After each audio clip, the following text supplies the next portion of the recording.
필로소피는 뭘까요? 진리에 대한 사랑이죠. 내가 뭔가를 모르는 게 있을 때 알고자 하는 거예요. 그냥 그 마음 자체.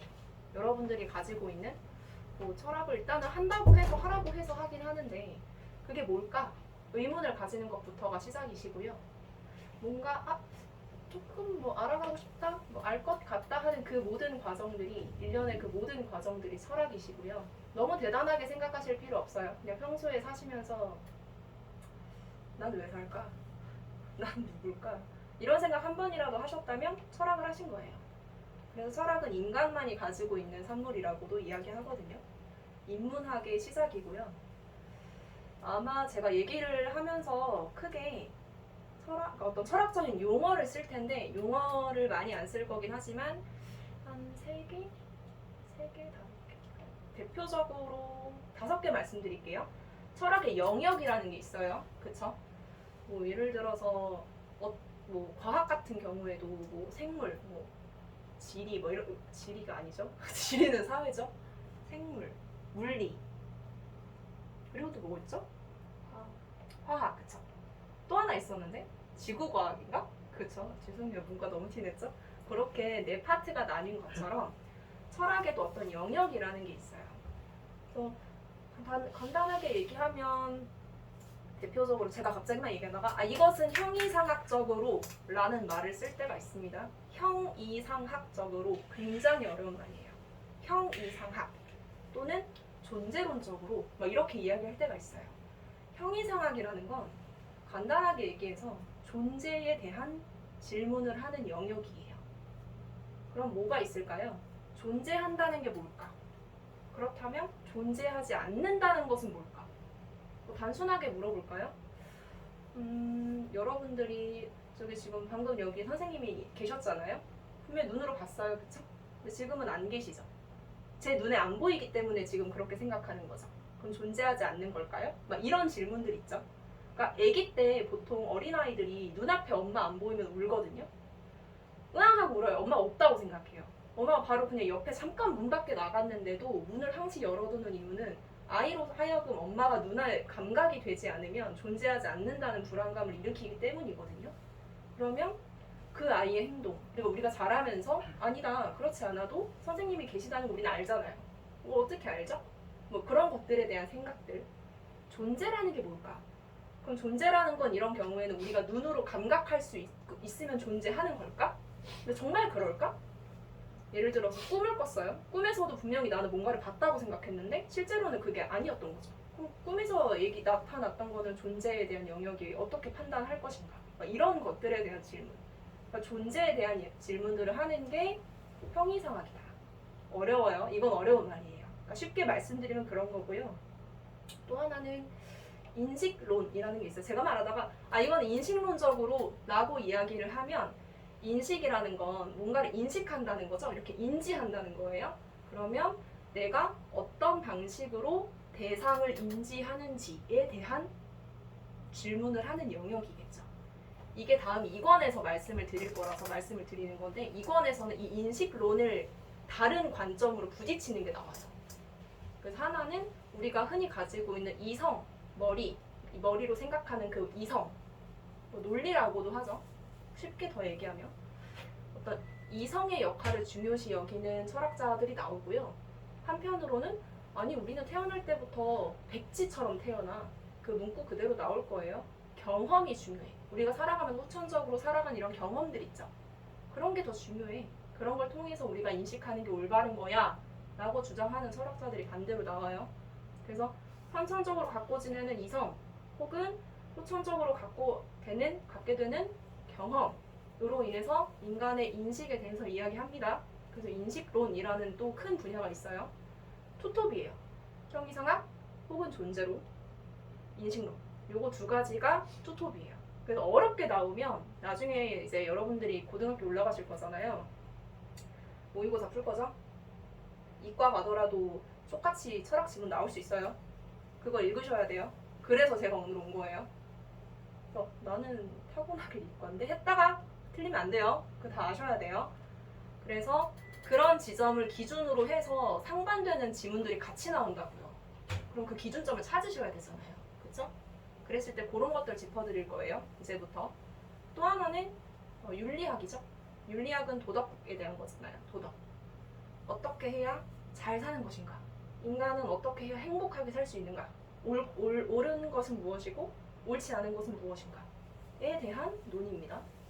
그렇게 세 가지 정도가 크게 있고 나머지 두 개는 날릴게요. 어차피 기억 안 나실 거잖아요. 그렇게 그거 세 가지 정도 있습니다.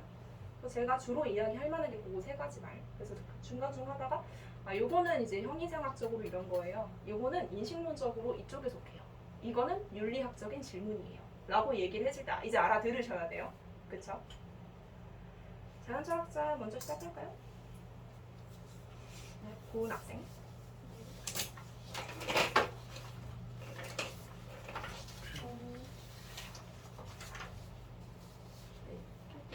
네, 자연 철학자에 대해서 읽고 요약을 한 거고요.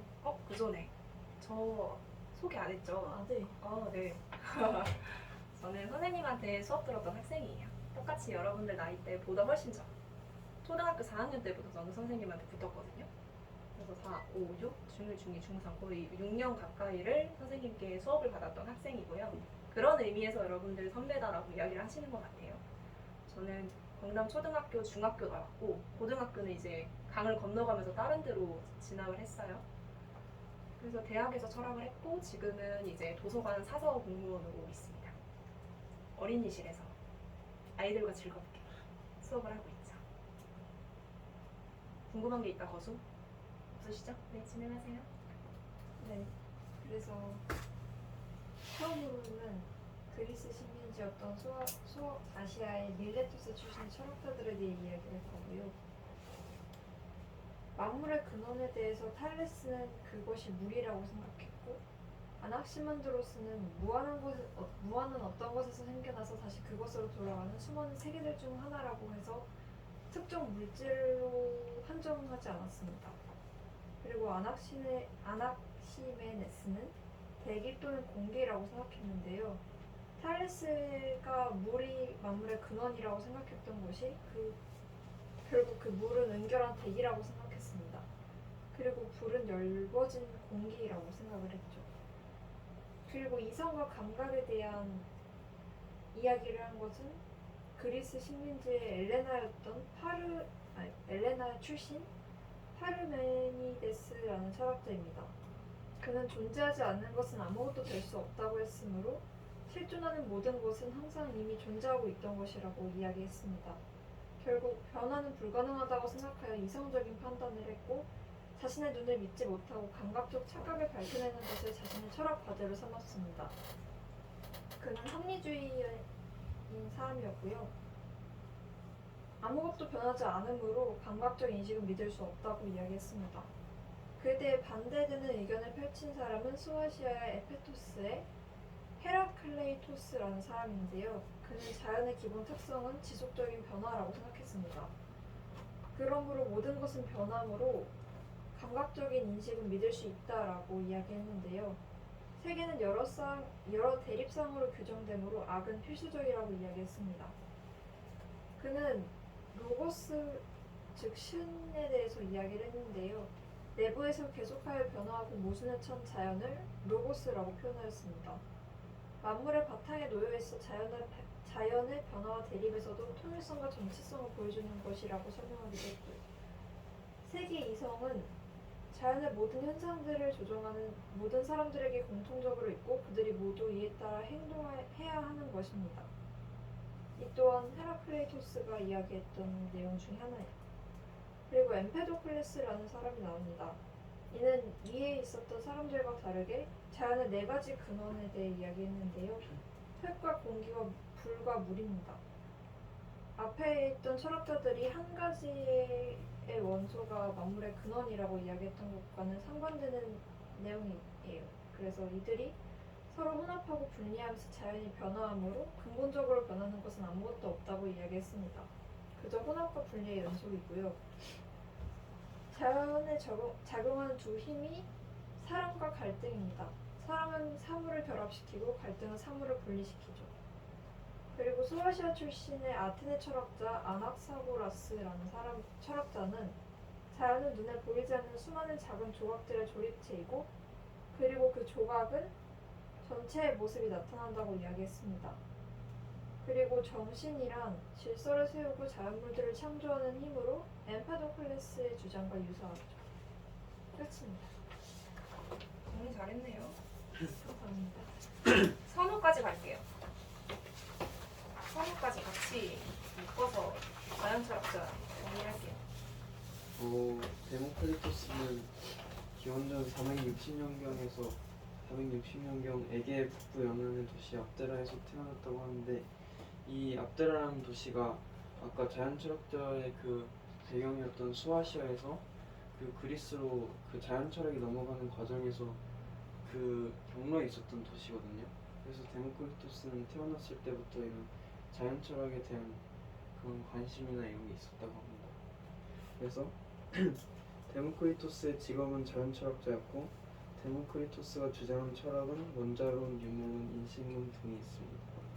데모크리토스는 만물은 각각 영원 불변하는 눈으로 보이지 않는 작은 입자로 구성되었을 것이라고 가정했습니다. 데모크리토스는 이 가장 작은 입자들을 원자라고 부르는데요. 원자 아톰은 더 이상 쪼갤 수 없는 것을 의미합니다. 데모크리토스에게는 만물을 이루고 있는 원자를 더 작은 부분들로 무한히 쪼갤 수 없다는 결론을 내렸습니다. 만약 모든 물질이 무한정 쪼개진다면 자연은 서서히 사라져갈 것이기 때문입니다. 우리가 어떤 것도 자기 아닌 다른 것을 분할 수 없고 아무것도 무에서 생겨날 수 없으며 또한 아무것도 소멸하지 않는다는 것을 받아들일 경우에는 자연은 서로 결합과 분리를 거듭하는 미세한 소립자, 즉 원자로 이루어졌다고 말할 수밖에 없게 됩니다. 자연의 구성 입자는 영원해야 합니다. 왜냐하면 아까 말했듯이 사물은 아무것도 없는 상태에서 생겨날 수 없기 때문입니다. 데모크리토스는 자연의 다양한 원자가 무한히 존재했다고 생각했는데요. 또한 원자는 불규칙한 모양을 하고 있어 다양한 물체들의 구성이 된다고 했습니다. 즉 많고 다양한 원자들은 모두 영원하고 변하지 않으며 더 이상 쪼개질 수 없다는 것입니다. 데모크리토스는 원자들과 빈 공간만이 존재한다고 생각했습니다. 오로지 물질적인 것만 믿었기 때문에 데모크리토스를 인물론자라고 합니다. 그는 만물이 생기는 데에는 어떤 자연적 원인이 있는데 그 원인은 바로 사물들 자체에 있다고 믿었고 기존의 철학자들이 이런 원자들이 있을 때 이런 결합하는 이유가 우연에 의한 것이라고 설명했다면 데모크리토스는 어떤 그런 기계적 법칙에 의해 이 사물들이 생겨난다고 해서 그런 걸 주장했습니다. 그리고 데모크리토스는 원자론이 우리의 감각도 설명하고 있다고 말했는데요. 우리가 사물을 감지한다면 그건 이미 빈 공간에서 원자들이 운동을 하고 있기 때문이라는 것입니다. 실제로 참된 것은 원자와 빈 공간이 있을 뿐 나머지 감각은 관습상 그러한 것에 불과하다고 데모크리토스는 말했습니다. 데모크리토스는 사고를 통한 인식과 감각을 통한 인식을 나누는 인식론을 펼치기도 했습니다. 데모크리토스는 영혼은 둥글고 매끈한 영혼 원자들로 구성되어 있다고 상상했습니다. 사람이 죽으면 이 영혼 원자들이 사방으로 흩어져 돌아다니다가 방금 생긴 새로운 영혼과 결합한다고 보았습니다. 이 말은 곧 인간에겐 불멸의 영혼이 없다는 뜻으로 그 당시 대부분의 사람들이 믿었던 사후세계를 부정하는 주장이기도 했습니다. 잘했습니다. 요거 따로 다 검색하고 따로 공부해서 정리해온 거죠. 책에 있죠? 책에 참고했어요? 책에 있는데 이 정도로 내용 없었던 것 같은데? 네. 잘했습니다. 이렇게가 자연 철학으로 한 꼭지를 묶을게요. 그러니까 철학의 어떤 일대기를 앞으로 저하고 하실 건데 고대, 중세, 그리고 근대, 현대 이렇게 올 거잖아요. 지금 오늘 1권에서는 딱 고대까지만 할 거예요. 고대까지만 할 건데 여기를 알아야지 시작을 하실 수가 있어요. 그래서 예를 들어 이런 거죠. 여러분들이 그러니까 요거 보시면서 아시겠지만 되게 우리가 생각하는 우리가 뭔가 그 이미지를 가지고 있었던 약간 붕 뜨는 소리 하는 것 같으면서도 굉장히 문과적이고 인문학적인 그 철학적인 내용도 담겨 있고요. 혹은 자연을 바라보면서 관찰하고 실험하고 뭔가의 결과를 도출해내는 법칙을 도출해내는 과학의 면도 같이 있죠. 옛날에 그 고대 철학자는 철학자이기도 하면서 수학자이기도 하면서 과학자이기도 하면서 심지어 음악가이기도 했어요. 그래서 옛날에 음악이라는 것도 지금은 약간 예술의 범주, 예체능 쪽으로 빠지긴 했지만 그 어떤 그 딱 이 수의 그 어떤 좌표에 꽂히는 그 음역대 막 이런 것들이 굉장히 수학적인 계산이라고도 생각을 했기 때문에 옛날에는 약간 그게 약간 수리적인 영역으로도 같이 포함이 됐었거든요. 그러니까 고대의 특징은 지금은 오늘날 우리가 굉장히 세분화되어 있는 이런 학문들이 옛날에는 다 통합쳐서 철학이었다고 생각해도 무방해요. 학문의 시작은 사실 그래서 철학이에요. 그래서 보통 이런 거죠. 어렸을 때는 뭐 어땠어요? 하면 좋았어요. 애들 다 그러거든요. 어느 수업 어땠어요? 좋았어요. 옆에 친구는 어땠어요? 저도 좋았어요. 그럼 뭐가 좋았어요? 그냥 좋았어요. 그냥 좋았어요만 10명 나와요. 근데 그 좋다라는 그 말 자체, 그 굉장히 큰 감정이잖아요. 그거를 우리가 좀 더 크면서 세분화시키죠. 구체화시키죠. 어떻게 좋았는지. 새로운 걸 알아서 저한테 의미가 있었어요. 내지는 굉장히 유익했어요. 아니면 이렇게 얘기하신 부분이 심금을 울려서 되게 감동적이었어요. 뭐 이런 식으로 표현이 굉장히 세분화되잖아요. 그런 것처럼 고대의 그 철학이라는 말은 그 좋다라는 말의 범주예요. 굉장히 넓어요. 그래서 여기 나오는 어떤 뭐 이성, 특히 뭐 이성이라는 그런 단어, 이성, 뭐 진리라는 개념이 현대에 와가지고 우리가 지금 21세기에서 의논하는 어떤 이성, 진리 이런 개념보다도 엄청나게 큰 개념이라고요. 그걸 알고 가셔야 돼요. 그래서 뭔가 뭉뚱그려서 얘기하는 것 같은 느낌이 고대에는 계속 들어요. 되게 큰. 그리고 지금 와서는 당연한 거 아닌가? 그러니까 이런 것들 되게 많거든요. 그 당시 사람들한테는 당연하지 않았어요. 왜냐면 자, 우리는 이제 고대 아테네로 들어갑니다. 우리는 고대 아테네인이에요. 이런 거 아무것도 없죠. 할 수 있는 거? 핸드폰도 없어요. 컴퓨터 아무것도 없어요. 우리가 할 수 있는 건 사람 만나려면 나가서 산책을 하다가 그 사람 모여있는 그 광장이 있어요. 아고라라는 광장이 있는데요. 거기 이제 사람들이 모여 있으면 이렇게 가요. 이렇게 기웃기웃거리다가 이제 앉아서 대화를 하죠. 뭐 같이 뭐 어디 문화생활 할 것도 없어요. 그냥 뭐 그래봤자 뭐 어떤 희곡, 어떤 공연장 이런 것도 되게 드문 일이었고 가장 쉽게 유희를 할 수 있는 건 수다였죠. 대화였어요. 그냥 그런 거밖에 없는 시대예요. 어떤 사람들의 인식 수준도 굉장히 낮을 수 있고요. 당시 어떤 시민이라는 개념 자체가 젊은 남자에게만 해당되는, 그러니까 남성에게만 해당되는 개념이었기 때문에 전체 인구수 자체도 시민수는 굉장히 적었고 인식 수준, 어떤 우리가 생각하는 지적 수준 아니에요. 그래서 그 당시에는 어떤 걸 믿었냐면 신전이 있었어요. 파르테논 신전 막 이런 거 있죠. 고대 유물로 가까이 하는 신전이 있었고요. 신 개념이 있었어요. 그래서 여러분 막 고대 뭐 그리스 로마시나 뭐 이런 거 많이 들어보셨죠? 거기에 있는 신 개념이 있었고 그 신이 인간에게 말씀합니다. 그래서 그걸 해석해준 신관도 있었어요. 그래서 이 신관이 중간 역할을 해서 인간에게 현실 세계에 이렇게 적용을 하죠. 개입을 하죠. 지금 같은 때 만약에 여러분들이 제가 고등학교를 어디를 가야 될지 잘 모르겠어가지고 어디 막 신관을 가요. 그래서 광장동에 신전이 있어요. 거기 가가지고 기도하고 이렇게 사주해가지고 결과 보는 거예요. 지금 누군가가 그런 행동을 하고 있다. 라고 했을 때 일반적이지 않죠? 현대 과학 문명을 살아가고 있는 우리들에게는 당연한 일이 아니에요. 그러니까 잘 이입해서 들으셔야 돼요. 그 당시에는 그러니까 만약에 어느 해에 홍수가 났어요. 우리 최근에 서울 저기 뭐 강남구 난리 났죠? 대치동 난리 났잖아요. 사람도 죽을 정도로 심각한 홍수가 일어났어요. 그런 사건 사고가 아테네에도 당연히 있었거든요. 강이 범람하고 그러면서 자연재해가 일어났을 때 이 당시 사람들은 어떻게 생각을 했을까? 를 고민해보면 신이 노한 거예요. 왜? 모르겠어요. 그냥 신이 노한 거예요. 왜? 잘 모르겠어요. 신이 그냥 그러신 것 같아요. 그러니까 자기 주관이 없어요. 인간의 위상이 신 아래예요. 그죠? 명백하게 신 아래고요. 단 이때의 신은 우리가 흔히 생각하는 어떤 기독교의 신, 창조 이거 아니에요. 그냥 신이에요. 어떤 신적인 존재, 인간을 초월한 존재예요. 어떤 인간을 초월한 존재가 우리가 알 수 없는 그런 어떤 귀신적인 존재가 인간의 위에 있었고 자연재해가 일어나거나 우리 일상생활에 어떤 일이 일어났을 때 이게 왜 일어났을까? 라고 아무도 생각하지 않았다고요. 이게 되게 낯선 생각이시죠? 이거 왜 일어났을까? 아니 서울 한복판에서 이런 사람이 죽어나갔다고? 왜? 그렇게 어떤 수도 방역이 잘 안 돼 있었나? 이런 생각 안 했다고요. 그냥 신이 노하셨구나. 어떻게 해야 되지? 신전으로 가자. 다들 이랬다고요. 그 당시에 탈레스가 등장합니다. 탈레스가 어느 날 홍수가 났는데 나 이런 홍수 몇 년 전에도 겪었던 것 같은데? 약간 공통점이 있는 것 같은데?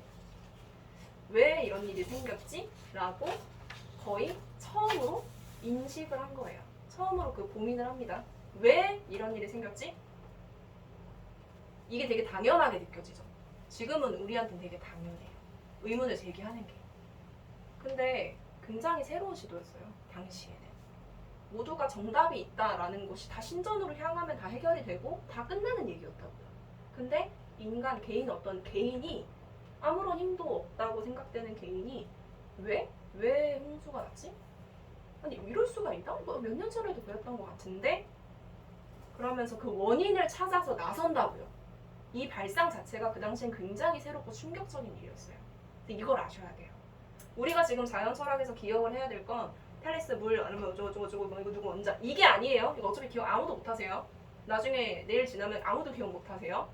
자연 철학에서의 가장 중요한 점은 어떤 인간이 어떤 종교라든지 신앙이라든지 신적인 어떤 그런 영역에 있었던 인간의 위상이 탈레스라는 인물을 시작으로 해서 자신이 그 주체가 됐다는 게 가장 큰 의미가 있는 거예요. 이거 하나만 기억하세요. 아셨어요? 자연 철학에선 다른 거 다 기억하실 필요 없습니다. 어차피 기억 못하세요. 자연 철학은 종교에 의지했었던 인간이 처음으로 자신의 주관, 자신의 어떤 이성을 통해서 그 원인을 규명하고자 했었던 시도가 처음 일어난 시대예요. 그래서 철학의 시작이라고 이야기를 하는 거예요. 그 의미가 있습니다. 탈레스는 유명한 일화가 있어요. 하늘을 쳐다보면서 계속 다니죠. 사람들이 욕해요. 야, 너 땅에 발붙이고 살면서 하늘만 쳐다보고 다니냐? 조롱해요, 주변에서. 하지만 탈레스는 위를 봐요. 왜 봤을까요? 홍수의 원인을 규명하려고 위를 봤어요. 왜? 별자리 보려고. 별자리를 보면서 몇 년 전에도 저 별이 떴던 것 같아. 저 별이 뜰 때에 홍수가 또 났었어. 그걸 기억한 거예요. 그래서 관찰하죠. 그리고 그 원인 관계를 규명해내요. 그래서 뭔가 달이 응력이 강하고 약간 이랬을 때면 홍수가 범람하고 이런 거 과학에 나오잖아요. 그걸 밝혀낸 사람이에요. 그걸 고민했던 사람이에요. 그래서 의의가 있다고요. 그래서 그 탈레스 이렇게 봤던 그 일화를 기억하세요. 자연 철학 잘 기억 안 나면 처음으로 인간이 자신의 주관으로, 자신의 이성으로 그 종교적인 세계관을 뒤집었던 사건이라고요. 이건 되게 큰 사건이에요. 그걸 기억하세요. 아셨죠? 자연 철학 끝이에요. 나중에 이거 이상 안 나와요. 나중에 뭐 탈레스가 어떻고 뭐 데모크리토스가 원자로냐 뭐 이런 거 설명이 나올 수는 있는데 결국 주제는 그거예요. 인간의 위상을 뒤집었던 사건이 이때 일어났다고요. 그게 철학의 시작이라고요. 왜 중요하냐고요. 왜 계속 자연 철학 어느 책을 읽어도 철학의 시작은 자연 철학이래요. 똑같이 탈레스 이름 나와요. 왜? 걔가 왜 중요하냐고. 그걸 아셔야 돼요. 그쵸? 기억하시면 되고요. 소크라테스 한번 가봅시다. 일단 소크라테스 먼저 해볼게요. 연재 발표해주세요. 소크라테스는 고대 아테네의 철학가이고요. 플라톤의 방언문에 소크라테스의 얘기가 나온 걸로 얘기를 해보면 기원전 470년경에서 399년경까지 살았던 사람입니다. 소크라테스는 사람에게 대화를 하면서 나오는 것에 큰 의미를 두고 살았는데 그 문답법이 질문을 하는 것에 큰 의미를 두고 상대방이 스스로 답을 찾게 유도하는 방법을 썼습니다. 사람과 대화를 할 때 자신은 아무것도 모른다는 태도를 취하고 상대방이 자신의 허점을 스스로 깨닫게 만듭니다.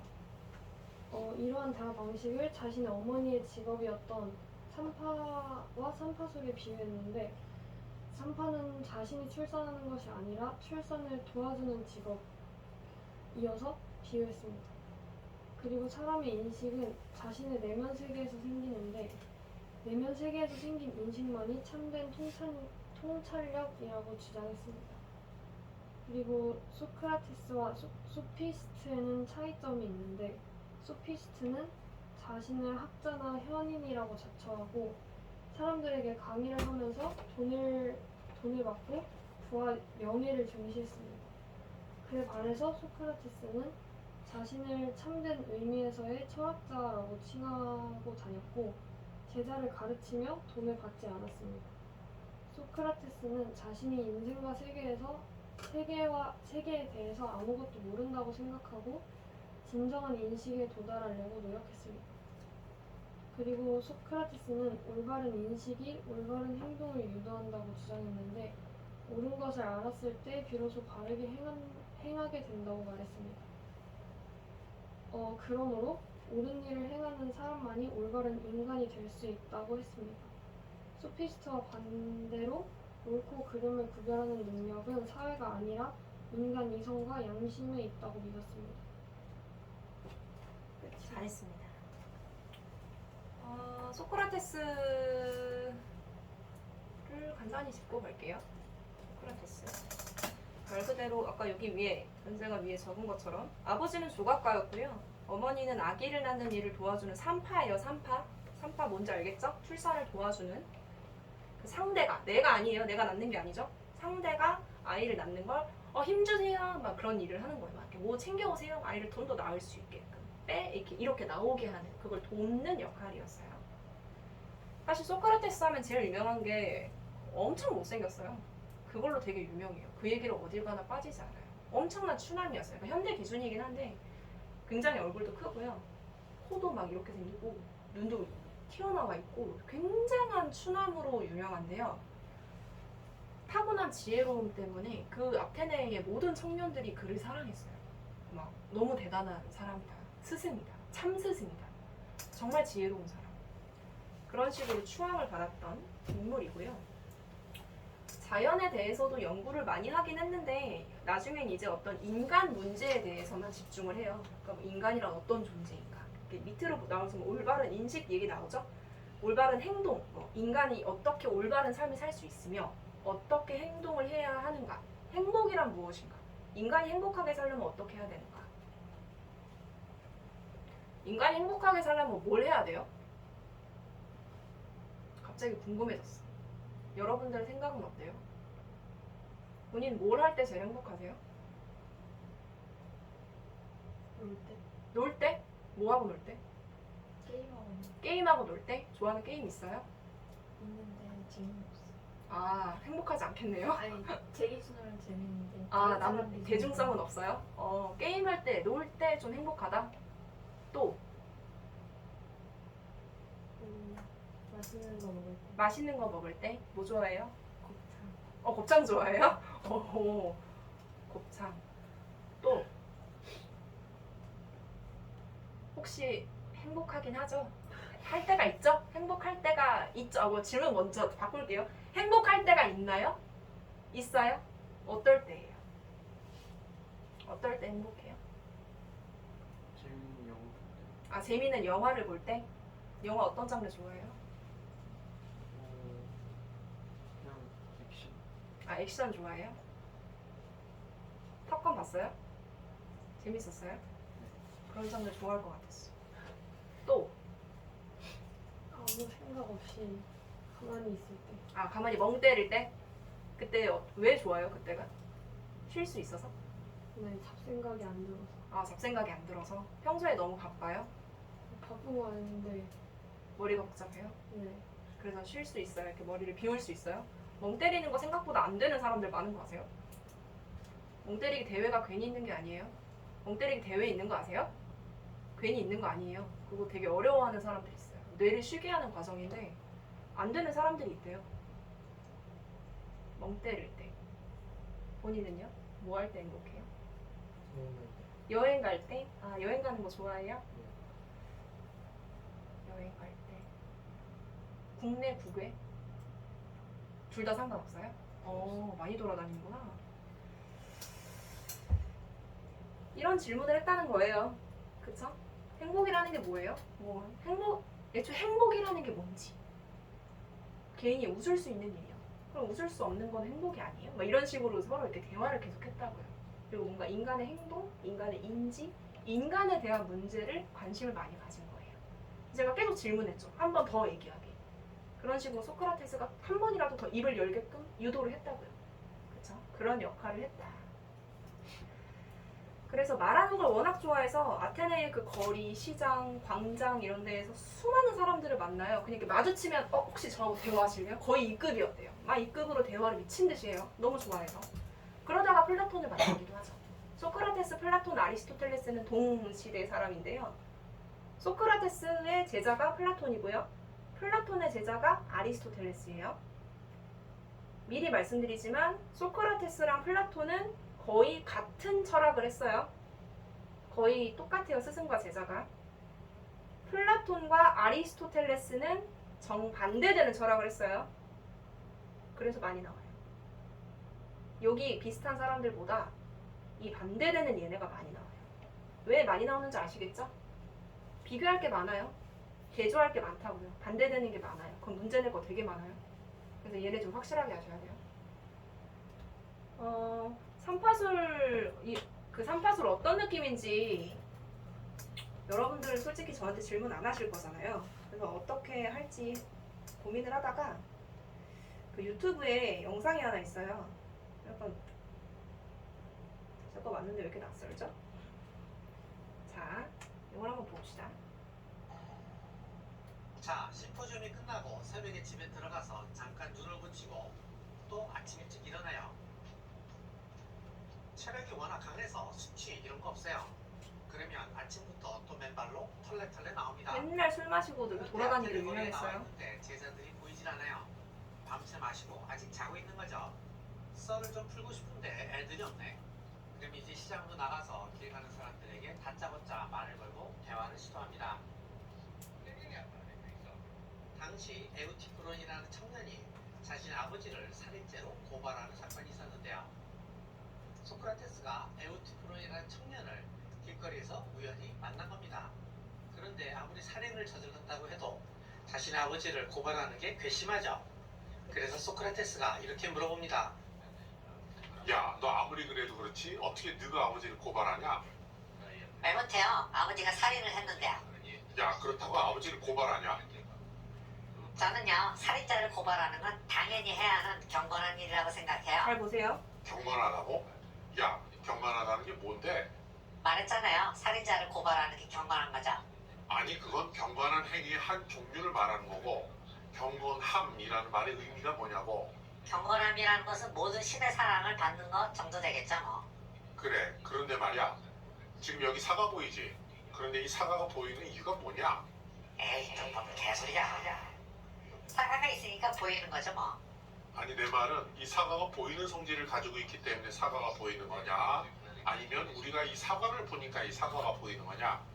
뭐, 우리가 이 사과를 보니까 사과가 보이는 거겠죠? 그래,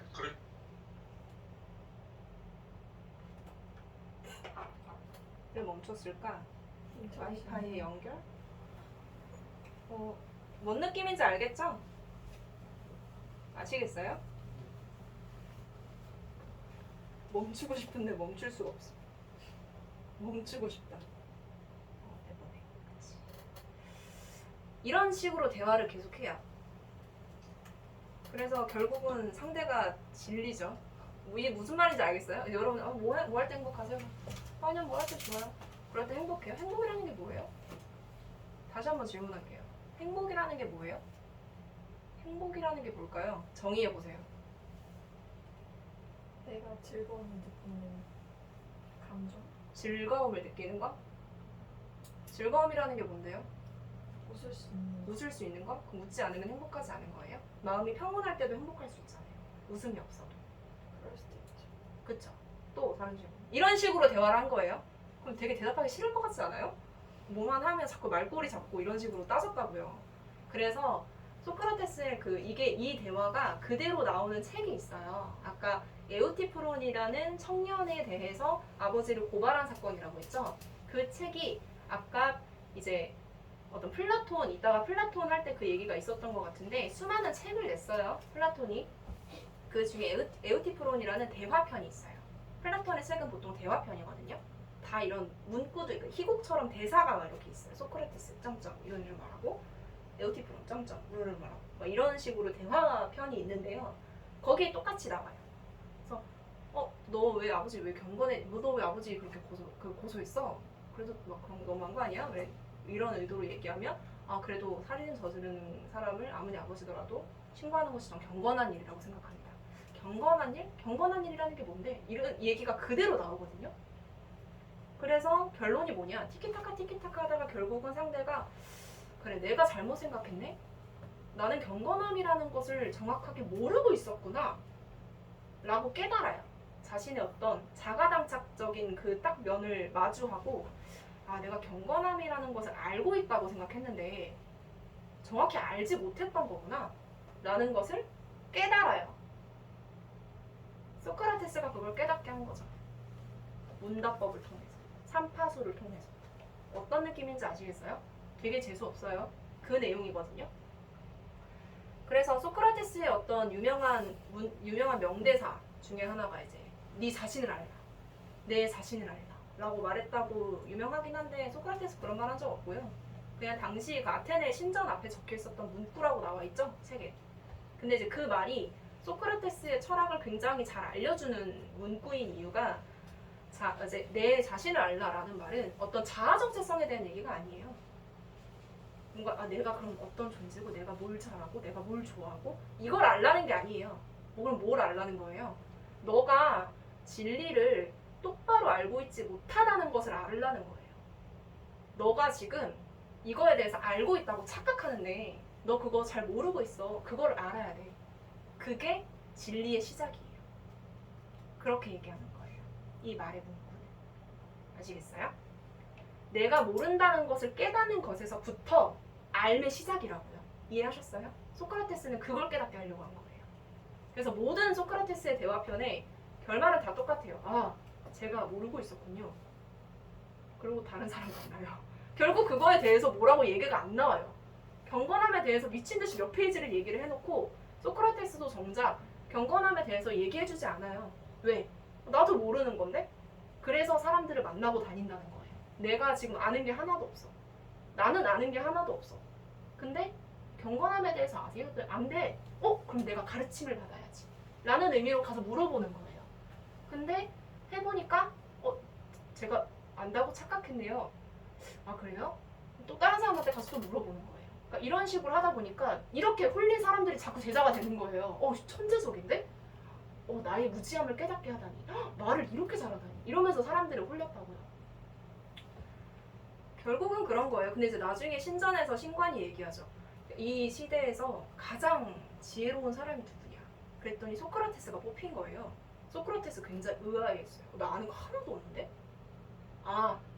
적어도 나는 내가 무지하다는 것을 가장 확실하게 아는구나. 그래서 내가 뽑혔구나. 라고 생각하는 거예요. 이해하셨죠? 내 자신을 알라라는 뜻은 그겁니다. 또 하나 특징. 글을 남긴 게 하나도 없어요. 보통 철학자 있으면 철학 책 다 써서 내는 거 있거든요. 내 철학은 이렇다. 공로를 인정받기 위해서라도 글을 미친 듯이 써서 내요. 대표 저서 하나씩 꼭 있어요. 플라톤부터 엄청 많거든요, 책들. 근데 소크라테스 남긴 책 하나도 없어요. 왜 없을 것 같아요? 아는 게 없다 생각해요. 내가 아는 게 없다고 생각해서? 또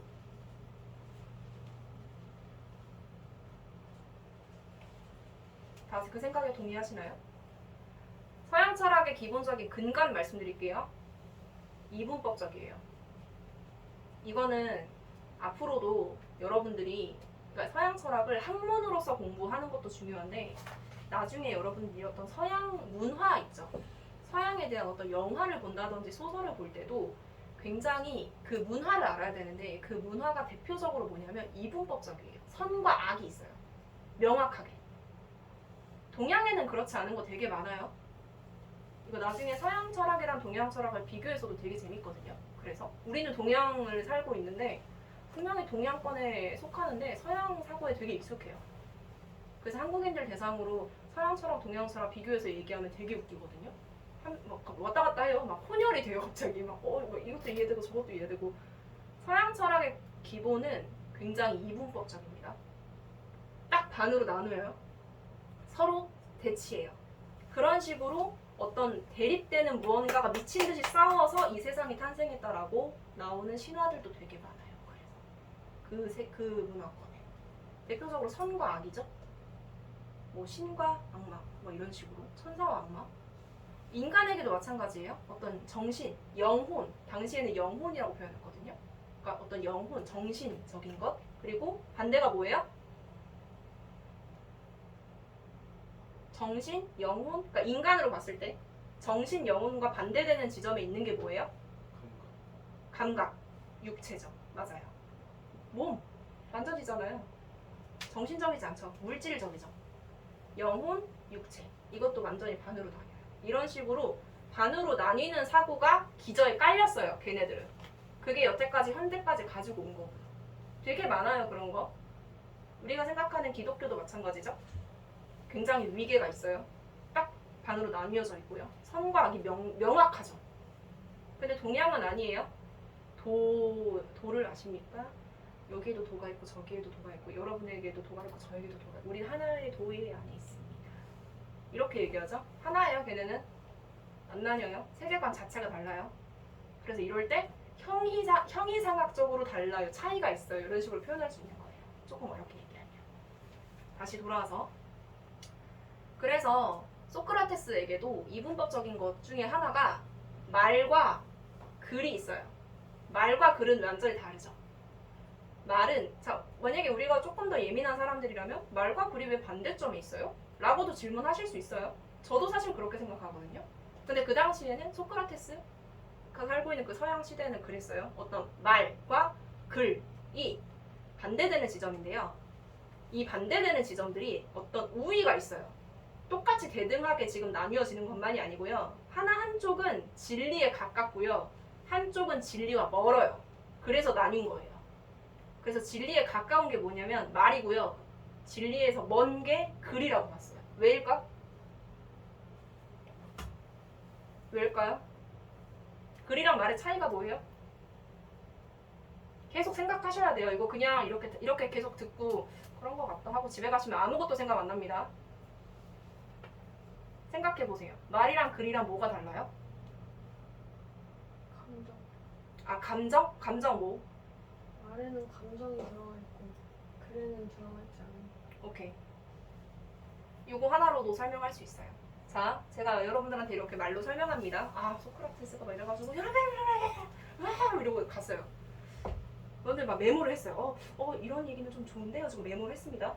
집에 가가지고 집에 가서 동생한테 막 얘기를 해. 야, 나 오늘 그 선생님 하나 와가지고 특강했는데 야, 이 내용 좀 좋지 않냐? 그래서 막 설명을 해줘요.